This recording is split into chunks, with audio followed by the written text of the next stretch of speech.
Okay, ito pong muli ang inyong Pinoy Firearms Instructor na gunsmith din naman. At bago ako bumati at magpasalamat ay gusto ko lang munang basahin ang katanungan ni Ron Ciel. Ang sabi niya ay, Good PM po sir, ano po sanhi ng 22 LR22 Squibman na bolt action na pag nag-chamber ka ng bala tapos eject mo, talsik ang bala, pero pag ipinutok mo tapos eject mo, basyo, hindi na eject yung bala. Okay, ganito yung mga bolt action, isang putok, isang kasa, pero hindi ito 22 ha, nakasarado pa yung armory namin. Kumbaga isang check natin yan, ganyan, tapos puputok uli yan, tapos kasa, putok uli. Ang ibig niya sabihin, pagka hindi mo pinutok, tatalsik yung bala. Pero pag pumutok na yung bala, yung basyo, hindi na pumuputok. So, bago natin yan sagutin, hindi na tumatalsik, sorry. So, bago natin yan sagutin, ay gusto ko lang magpasalamat sa ating mga subscribers na tayo ay mabot na ng mahigit na 42K. At maraming salamat doon sa mga magaganda ninyong comment, doon sa mga pag-like at pag-share, lalo tigito sa mga hindi nag-skip ng ads sapagkat nakakatulong kayo sa ating revenues, sapagkat ang ating revenues ay itinutulong natin sa ating 6 na estudyante na mga anak na single parent. Tayo po ay 20 years na nagtatrabaho dito sa Kuwait, sa Medin Shooting Range bilang isang firearms instructor, gunsmith. At hindi po ako gumawa ng video para madagdagan ang aking kita. Sapat na po yung kita ko dito. Gumawala ko ng YouTube channel para sa ating mga beneficiaries at pasasalamatan ko lalo tigit yung mga hindi nag-skip ng ads. Yan. Maraming salamat sa inyo at ganyan din yung mga nagpadala dito sa ating GCash number na nakatulong kayo sa mga pambaon ng ating mga bata. Ngayon naman ay malapit ng pasukan. Ang pinaghahandaan natin ay pambili ng mga school supplies. Kaya pasasalamatan ko si Noli Pizza America na muling nagpadala sa ating premier videos. At ganyan din si Jubil Platon Boy Umay ng Riyadh, Saudi Arabia. Maraming salamat sa pagpapalipad ninyo ng cash sa ating premier videos. Malaking tulong yan para sa mga school supplies ng ating mga tinutulungan ng mga bata. Ang Panginoon na lang ang bahalang gumanti sa inyong mga kabutihan, bigyan kayo ng marami pang pagpapala at lalo tigit bigyan ng mabuting kalusugan ang buo ninyong sambahayan o ang inyong pamilya. Okay, yan. At pupunta na tayo sa katanungan ni... Ay, bago ko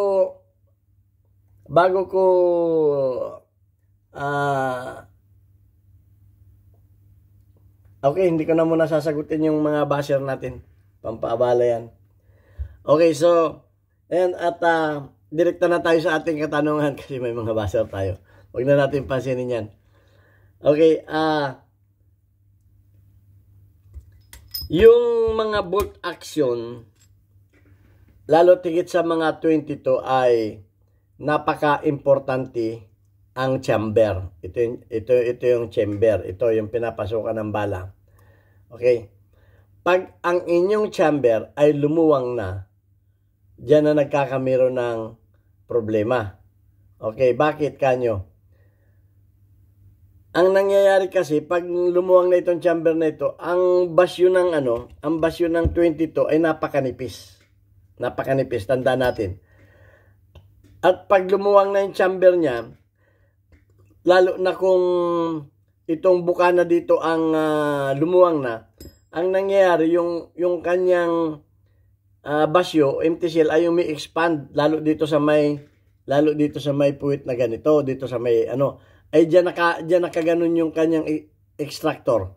Ngayon, pagka lumubo na yung lalo yung banda dito sa may kanyang rimfire, pag lumubo na yan, ngayon ay hindi na masyadong kakapit yung kanyang extractor. Hindi na masyado. Kakawang na. Kamukha nitong, pakita ko lang, awang ko sa inyo kung malinaw itong parte na to. Ayan Itong parte na ito ay umexpand itong parte nito ay diyan nakalagay itong ano, diyan nakalagay itong extractor. Diyan nakalagay. So kakawang yung extractor pagka itong parte na to, hindi masyadong malinaw eh. Pagka itong parte na to ay umexpand. Ayan oh. Makikita ninyo yung lobo. Ito. Magiging ano yan. Kasi hindi yan katulad ng mga pistol na may liig dito. Oh, so may liig. Umexpand man ito, yung extractor niya nandito sa liig na to. So, kakapit pa din yung kanyang extractor kahit yan ay bumuntis, kahit yan ay umexpand itong basyo niya. At hindi rin katulad yan, itong mga ganitong mga itong Hornet o 38 caliber. Okay, yung mga 38 caliber. Okay, yung mga ano na may collar. May collar yan dito. May collar siya na sinasabitan. So, ito mga ganito. So, napaka-sensitive ng basyo ng ano ng 22 caliber. Pagka kasi minsan hindi nag-i-eject, ito ang palagi ko sinasabi. Pagka hindi nag-i-eject, lilihain nito hanggang sa lumuwang. Ay pagka umi-expand ang basyo, lalong sumisikip. Nagkakameron siya ng pagkakataon na sumipa o umi-expand. So, lalong kakapit yan. So, ganun ang nangyari. So, lalo na pagka itong ano na to, itong papakita ko sa inyo ha. Ayan o.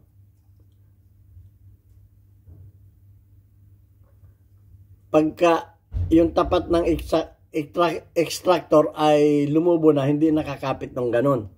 So, yun ang nangyayari. Yung inyong chamber ay umoversize na, kumbaga. Pag umoversize ang inyong chamber ng 22 ninyo, madali pong umexpand ang basyo. Yun ang sagot yan. Pag umexpand ang basyo, hindi nakakapit. Itong basyo na ito ay sisikip na. Bukod sa sumikip na, hindi na gaanong kakapit yung inyong extractor. Oh. Tingnan ninyo yung mga basyo na pinutok ninyo. So, ano ang magiging solusyon dyan? O, yan. Solusyon naman ng ating ano. Ang magiging solusyon yan ay, awan kong malinaw ito ha. Palalakihin yung chamber, pagkatapos ay papasukan ng panibagong bakal. Ang tawag doon ng mga machinist ay sleeving job. Okay? Lalagyan ng sleeve. At ngayon ay bubutasan uli ng eksaktong-eksakto yung inyong chamber. Eksakto uli ang bubutas. So, hindi po pwedeng maluwag. Dapat eksakto lang yan. Okay? Ipapakita ko, awang kung makikita ninyo dyan yung, yung sleeve nito. May sleeve kasi ito eh. Pakita ko sa inyo. Yun ang sleeve oh. Sana maliwanag. May sleeve ito kung makikita ninyo. Ayun oh. Kumbaga, papasukan yan. Kung ano yung haba lamang ng basyo ang ipapasok dyan. Ipapasok dyan yung bakal. Siyempre, masikip yung pasok na yun. Tapos yan ay, ang butas ng bakal ay sakto lang yung ano. Yun ang remedyo dyan. Okay, so ayan. At walang ibang remedyo dyan kundi yun. O di kaya, yung iba ginagawa, tinatanggal na itong banda rito at ina-adjust na yung ina-adjust na. Nagpagagawa na ng, kumbaga, puputulin na yung tapat ng chamber na yun, yung barrel, at yung barrel niya lalagyan ng panibagong chamber. Okay, so pero mas mas malaking trabaho yun. Mas madali sa 22 yung maglagay ng sleeve. Okay, sleeve ang tawag dyan. Okay, ginagawa yan ng mga machinist at saka ng mga professional na gunsmith. Okay, yun lang ang masasabi ko dyan. So, kasi ang mga 22, ito kamukha nito. Yan ay itong bag na to. Yan ay nakalubog yan dyan. May lubog yan dyan. At ang isa pa, subukan muna ninyong palakasin yung spring ng extractor. Baka naman yung spring lang ng extractor. Baka pa pwede pa. Okay? may mga spring kasi ang extractor, itong extractor nyo, dapat malakas. At dapat yung mga extractor niya ay matatalas yung pinakang nakalagay dito, dapat matalas. Yung kumakalawit dito, dapat matalas yan. Okay, merong mga 22 na ano, yung kabila niyan ay meron ding sinasangkalan para hindi umusog pa ganun. So parang dalawa yan, nakaganon. Isang extractor at saka yung isang nakatulak dito. So, yun muna ang gawin ninyo. Ayusin muna ninyong extractor, palakasin yung yung spring at tingnan yung basyo kung yung basyo ay nag-expand o humilab, ang sabi ng iba, humilab o expand, yan ay isang ang ano na niyan, pag naayos na ninyo yung extractor, malakas na yung spring at hindi pa rin, at talagang mahirap na, kasi mahirap tanggalin ang mahirap na tanggalin ang basyo pagka humilab eh. So mag-i-sleeve kayo ng mag-i-sleeve na kayo nitong chamber. So ayan, alam ng mga machinist yan kung paano ginagawa yan. So yun lang ang masabi ko sa inyo dyan. At bago tayo magtapos, gusto ko lang munang basahin ng mabilis itong ating isang baser. Si Eduardo Pahi Jr., ang sabi niya, kasi binabas niya tayo eh, ang sabi niya ay old venture na yung, kasi anong magandang pang home defense, 45 caliber o 9mm na STK. So ang sabi niya, old venture na yung sinasabi mo, very far sa mga actual defense. Siguro may alam din ito. Kasi merong mga na pag ang baril niya ay hindi yung pinaburan ko ay para bang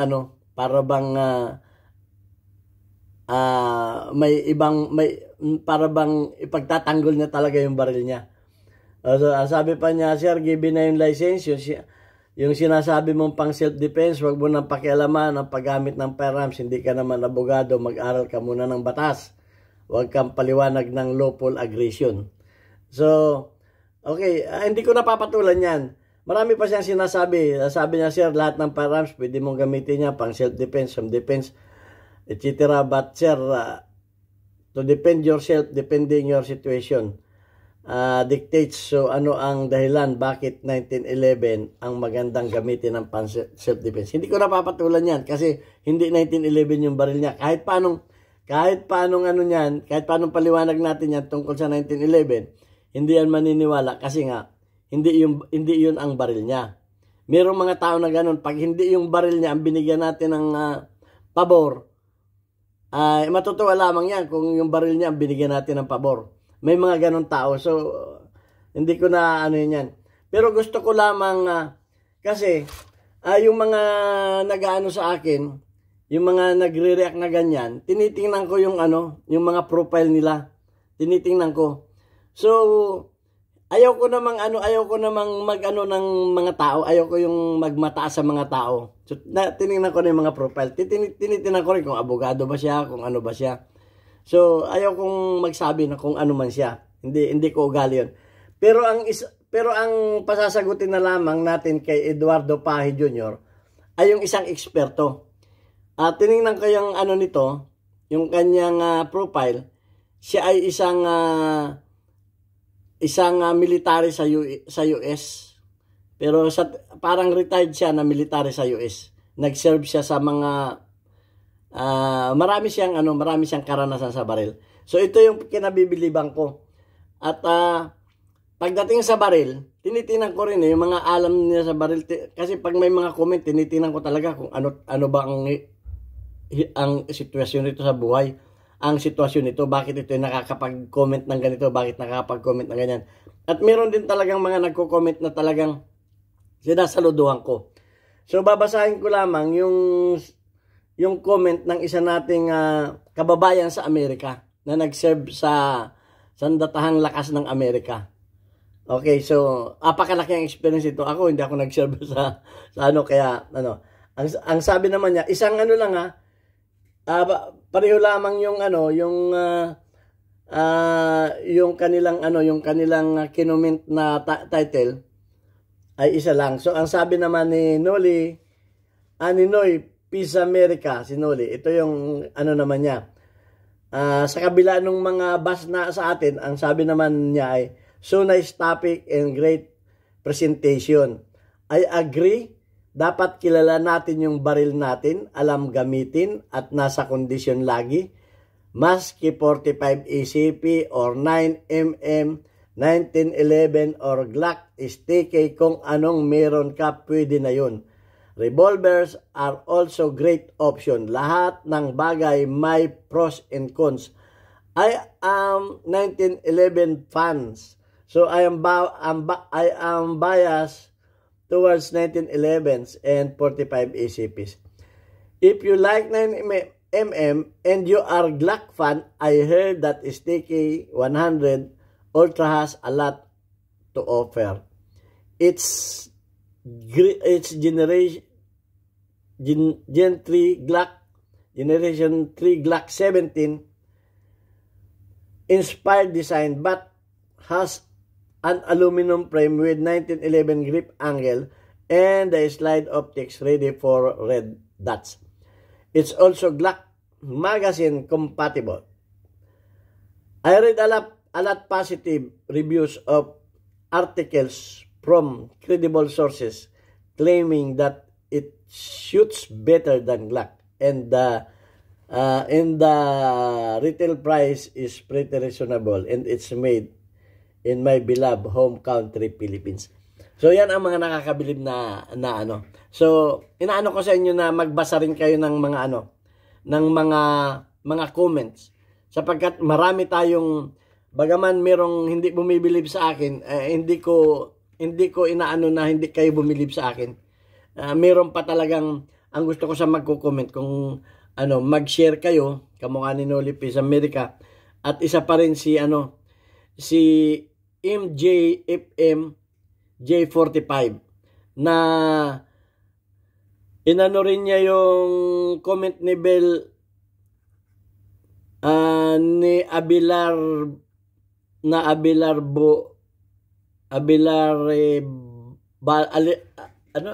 Abilare Valo, yung kinorek niya tayo doon sa stopping power at knocking power.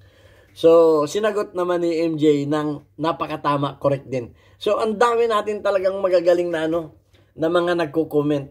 Yung talagang makikita mo na kung meron talagang alam yung mga So kamukha niya mga nagko-comment na yan. Pero meron din talagang hindi bumibilib sa atin. At yan naman ay kalakaran na sa social media. Meron talaga na ganun.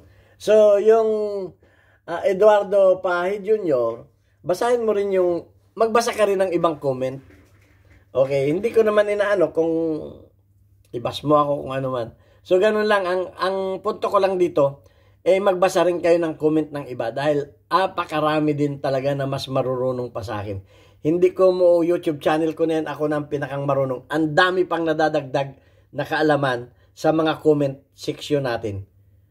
Kaya welcome lahat yung mga nagko-comment dyan. Ang dami pang dyan. Hindi ko lang, minsan pa ako nag-live. Dati nagla-live kasi ako. Sobrang busy ko na, hindi ko na yung mga live na yan. Kaya hindi ko na nababasa yung mga comment ninyo. Pero natututo ako sa mga magaganda ninyong comment. Lalo doon sa mga expert. Nakagaya ni Noy Peace America na malaki ang karanasan. Hindi lamang sa baril, kundi sa pakikipag yung baga sa mga military, yung trabaho ng military, makikipagdigma. Nag-serve siya kung saan-saan nag-serve siya kung saan-saan. Hindi ko nasasabihin. Kung saan-saan civil war. Malaki ang sinasaludohan ko yung mga ganyan. Pero tingnan mo yung mga tingnan mo yung mga baser kung ano ang nila. Wala sila. Mag-ano na hindi naman abogado, tuturuan tayo. Bilang isang firearms instructor, nagbabasa rin tayo ng batas.